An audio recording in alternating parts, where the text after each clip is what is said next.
Hello po, no? Magbasa tayo ng mga chat sender natin, ano?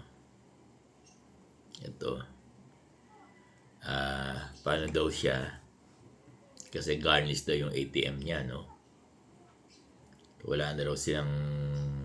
Wala na raw siya nakukuha. Sabi niya, garnish yung ATM niya. Sabi niya, baka wag daw... Kung pwede raw wag kuhanin lahat ng land bank.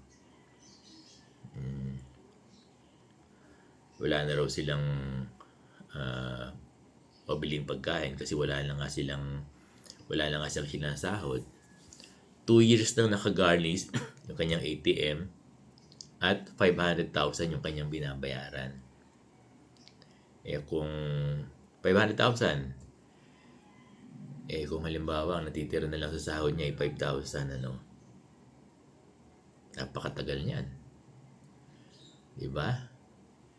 Kung mga 5 years, ano? Or 4 years, ganun niya babayaran yan.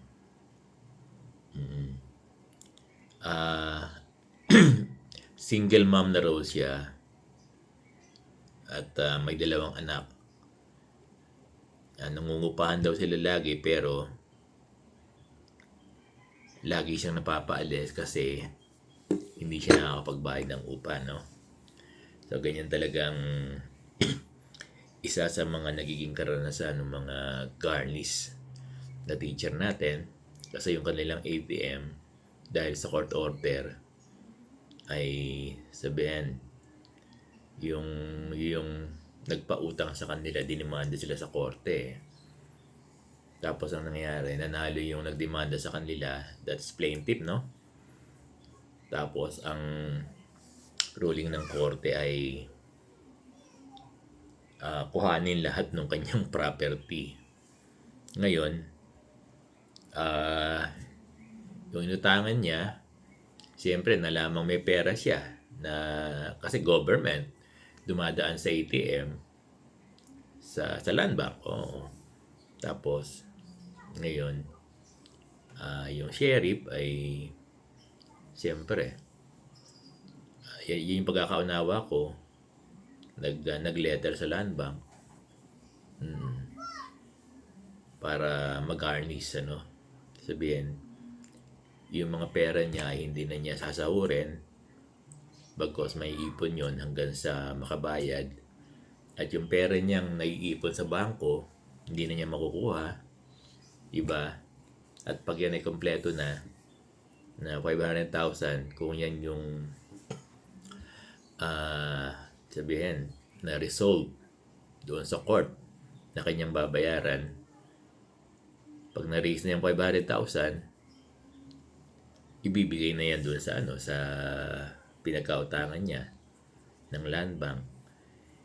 Kaya lang kung 5,000 na lang sinasahod kasi ang sahod ng guro, kahit marami na siyang salary reduction, yan protect 5,000 kaya sure na may 5,000 na titira dyan sa ATM ng guro. In 1 year, diba? 60,000. Kung mga ilang taon yan,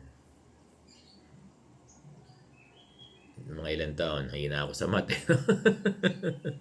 Mga 7 years, 8 years bago niya mabayaran, no? So, ganun, napakatagal. So, kawawa yung guro. Lagi daw siyang napapaalis sa bahay nila, sa inupahan nila kasi wala na siyang pambayad. Kaya lang ang tanong, paano sila kumakain, no? Yan yung mga karanasan na guro. Isa lang ito, no? Sa 100,000. Hindi, ganun yung bilang yan. Nasa 100 of thousand, nabubulol ako. Yung mga gurong garnish ang kanilang ATM, kawawa naman. At itong guro nito, bangitin ko na, taga Cavite daw siya. Carmona, Cavite. Hindi ko na lang bangitin yung pangalan mo. Kawawa talaga, no? Yung mga guro. Ulitin ko, laging napapaalis. Yun nga lang, paano ka nakakapag-down? Di ba pag umuupa yan, minsan 2 months advance no? 1 month deposit, parang mga ganyan no? So talagang ito yung kalagayan ng ating mga guro, no?